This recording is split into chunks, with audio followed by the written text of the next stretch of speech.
মহারাজ কি আপনার কাছে একটা বিচার নিয়ে একজন প্রজা আইছে।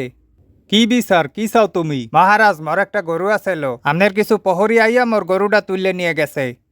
হুজুর, মুই গরিব মানুষ, মোর গরু ছাড়া আর কিছু নাই। আহারে, কষ্টে আমার বুকটা ফাইটে যাইতে আছে।